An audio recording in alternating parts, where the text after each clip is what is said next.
ইসলামপুর উপজেলা বিএনপির সাবেক সবুজ সভাপতি আমরা এখানে উপস্থিত হয়েছি আমাদের থাকেন এই কুপন আপনার ঘরে থাকেন এই ভাইয়ের নেতৃত্বে বৃহত্তম মৌসুমের জেলার মধ্যে ওখানে থাকেন সাফল্যমণ্ডিত করার জন্য অনুরোধ রাখবো। এখন অনুরোধ রাখবো আপনাদেরকে কিছু লক্ষ্য করার জন্য। ধন্যবাদ। ময়মনসিংহ থেকে দেড়মুখ পর্যন্ত বৃহত্তম ময়মনসিংহ জেলার মধ্যে এত ইসলামপুরবাসী 12 ইউনিয়নের একটি পৌরসভার জনগণের দাবি, বিএনপির দাবি এসএম আব্দুল হালিম ভাইকে মনোনয়ন দিতে হবে। সেই ক্ষেত্রে আমরা লক্ষ্য করেছি বিগত দিনে আমাদের প্রিয় নেতা এসএম আব্দুল হালিম ভাই উনি নিরলস পরিশ্রম করে 16 বছর এই জাতীয়তাবাদী দল বিএনপিকে সুরক্ষা দিয়ে আজকে মনোনয়ন থেকে তার নাম যে সম্ভাব্য তালিকায় নাই, সেই জন্য ইসলামপুরের 12 ইউনিয়নের পৌরসভার সকল মানুষ ঐক্যবদ্ধ হয়েছে, তাকে চূড়ান্ত ভাবে মনোনয়ন দিতে হবে। তাই আজকে আমাদের প্রিয় যে স্ট্যান্ডিং কমিটির মেম্বার, স্থায়ী কমিটির সদস্য মহোদয় যারা রয়েছেন তাদের কাছে বিনীত অনুরোধ, আমাদের অ্যাক্টিং চেয়ারম্যান আমাদের প্রিয় নেতা তারেক রহমানের কাছে আমাদের বিনীত অনুরোধ, আমাদের ইসলামপুরের এই গণমানুষের ইসলামপুর বিএনপি ঐক্যবদ্ধ হয়েছে আজকে হালিম ভাইয়ের পক্ষে। হালিম ভাইকে মনোনয়ন দিতে হবে।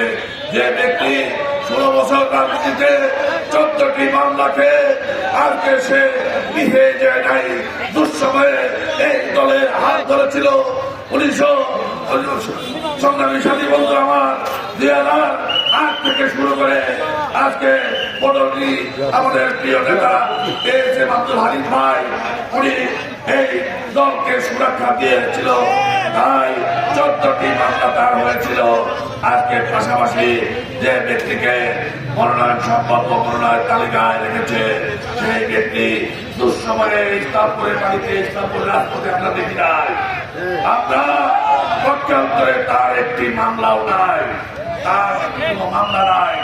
যদি রাজপথে থাকতো, আন্দোলন সংগ্রামে থাকতো, বিগত দিনে তার অনেক মামলা হতো, কিন্তু অনেকগুলো আন্দোলন সংগ্রামে আসে নাই। আজকে বিএনপির বিপদের মুহূর্তে ওনাকে দেখা যায় নাই। আজকে বিএনপি সুদিন আসছে, আজকে তার মুখ দেখা যাচ্ছে। সংগ্রামী সাথী বন্ধুরা, আমরা আমাদের প্রিয় নেতা আমাদের এসএম আব্দুল হালিম ভাইকে আমরা দুঃসময়ে পেয়েছি, আজকেও যাতে আমরা তার মনোনয়ন পাই সেই ক্ষেত্রে আমাদের এই অবস্থান কর্মসূচি। সংগ্রামী সাথী বন্ধুরা আমার, সাথীরা আমার, আজকে আমরা একটি পৌরসভায় ঐক্যবদ্ধ ভাবে আমাদের প্রাণের দাবি, ইসলামপুর গণমানুষের দাবি এসএম আব্দুল হালিম ভাইকে চূড়ান্ত ভাবে মনোনয়ন দিতে হবে। আমরা ইসলামপুর উপজেলার এসএম হালিম সাহেবকে সম্ভাব্য প্রার্থী তালিকা নাম না থাকার কারণে আমরা আজকে এই ধর্মঘট অংশগ্রহণ করেছি। যতক্ষণ পর্যন্ত হালিম সাহেবকে পূর্ণ বহাল্লা করা হবে, মনোনয়ন দেওয়া হবে, ততক্ষণ পর্যন্ত আমরা রাস্তায় অবস্থান করব এবং আমাদের আন্দোলন সংগ্রাম এর চাইতে আরও বেগবান হওয়ার সম্ভাবনা আছে। হালিম সাহেবকে মনোনয়ন না নিয়ে আমরা ঘরে ফিরবো না ইনশাল্লাহ।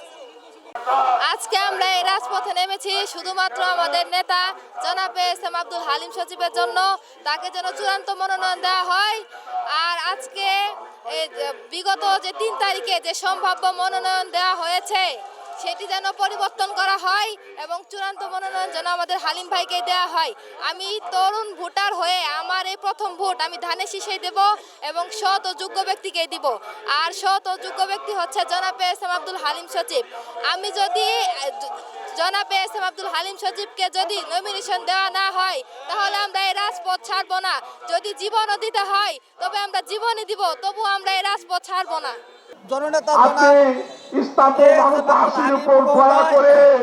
তিনি বিএনপি চেয়ারম্যান উপদেষ্টা এবং সাবেক ক্যাবিনেট তাকে মনোনয়ন না দেওয়ায় ইসলামপুরের বাসী জাকিয়ে দিয়েছেন, সে বয়সের ঘরে নুয়ে পড়েছে, কথা বলতে পারে না, তার কথা কেউ বুঝে না, সে অন্য কেউ বললেও সে বুঝে না, বয়সে বয়সে নুয়ে পড়েছে এবং তার মনোনয়ন বাতিল করে একজন সৎ যোগ্য মানুষকে মনোনয়ন দিয়ে মনোনয়নে ঘোষিত সুলতান মাহমুদ বাবুকে তার মনোনয়ন বাতিল করে অবিলম্বে ইসলামপুরের গণমানুষের নেতা, ইসলামপুরের সর্বজন শ্রদ্ধেয় নেতা, ইসলামপুরের সবচেয়ে জনপ্রিয় নেতা জননেতা জনাব এসএম আব্দুল হালিমকে ধানের শীষের মনোনয়ন দেওয়া হোক। এটা ইসলামপুরবাসীর দাবি, এটা ইসলামপুরের সর্বস্তরের জনতার দাবি। বলতে হয় দেখতে বেগম খালেদা জিয়া গণতন্ত্রের মা, উনি 2008 সালে বলেছিলেন তৃণমূলই হলো আমাদের শেষ ঠিকানা। সেই তৃণমূলের পক্ষ থেকে আমি সহ আমাদের ছাত্রদল যুবদল সহ আমাকে জেলখানা দেওয়া শুরু হয়েছিল শুধু একটি কারণ, দেখতে বেগম খালেদা জিয়া যে আন্দোলন সংগ্রামে ডাক দিয়েছিলেন, সেই আন্দোলন সংগ্রামে ডাকে সারা দিয়ে জেলখানা দিয়েছিলাম আমাদের প্রিয় নেতা, আমাদের ইসলাম জামাতের সন্তান, ইসলামের অভিভাবক এসএম আব্দুল হালিম মহোদয়, দেখতে বেগম খালেদা জিয়া তার এবং তার পরিবারকে রক্ষা করতে 14টি মামলা খেয়েছিলেন। তাই আমরা ওদের রাজনীতি ভাষা বলতে চাই, মা এবং দেখতে বেগম খালেদা জিয়া আমাদের একটি সন্তান, সেই লন্ডন থেকে বসে আছেন ভারপ্রাপ্ত চেয়ারম্যান তারেক রহমান, আপনাদের উদ্দেশ্যে বলতে চাই, আপনারা একটি কথা বলছেন যে তৃণমূল যদি সত্যিকার হন, তৃণমূলের রাষ্ট্রের সেই টাকা করাবেন, তৃণমূল কি চান? আপনারা কি চান? আপনারা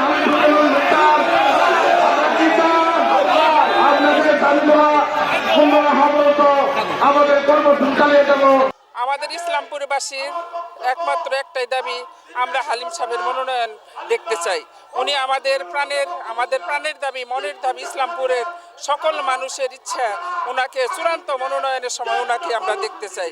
ইসলামপুরের প্রত্যেকটা দলকে, ইসলামপুরের যত আছে নদী ভাঙ্গন, স্কুল, কলেজ, মাঠ, সমস্ত কিছু উন্নয়নের কাজ উনি করেছেন। আজকে এই যে মহিলা দল এত কিছু, এত আগানো, এত অগ্রসর, সব কিছুর জন্য উনি সব কিছু বন্ধন করেছেন আমাদের জন্য, আমাদের মহিলা দলকে আগানোর জন্য একমাত্র প্রতিশ্রুতি তারই। আমাদের প্রাণের দাবি, আমরা তাকে তার মনোনয়ন, চূড়ান্ত মনোনয়ন তাকে দেখতে চাই। এটা আমাদের সবচেয়ে বড় দাবি, আমরা দেখতে চাই, ওনাকে দেখতে চাই, এটাই আমাদের ইচ্ছা। উনি নমিনেশন পেলে বিপুল ভোটে নির্বাচিত হবেন এবং ইসলামপুরবাসীকে তিনি উন্নয়নের একটা রোল মডেল হিসেবে ইসলামপুর জেলাকে অন্যতম একটা উপজেলা হিসেবে গড়ে তুলবেন। এটি ইসলামপুরবাসী প্রত্যাশা। হাইকমান্ডের কাছে ইসলামপুরবাসীর পক্ষ থেকে আবারও আমরা জোরালো নিবেদন জানাচ্ছি, চূড়ান্ত মনোনয়ন তালিকায় যেন এসএম আব্দুল হালিমকে নমিনেশন দেওয়া হয় এবং ইসলামপুরবাসীর আকাঙ্ক্ষা প্রতিফলন ঘটানোর জন্য অনুরোধ জানাচ্ছি। বিসমিল্লাহির রহমানির রহিম। আজকের উপজেলা বিএনপি কর্তৃক আজকের যে অবস্থান অনশন কর্মসূচি, এটি শুধু ইসলামপুরের বিএনপির দাবি নয়, এটি আমাদের ইসলামপুরের 12টি ইউনিয়ন, পৌরসভার 9টি ওয়ার্ড সহ আমাদের বিএনপির বাইরে শিক্ষক সমাজ, সুশীল সমাজ, সবারই আমাদের প্রাণের দাবি। আমাদের আগামী দিনে ইসলামপুরকে উন্নয়নশীল ইসলামপুর করতে গেলে এসএম আব্দুল হালিম সাহেবের কোনো বিকল্প নেই।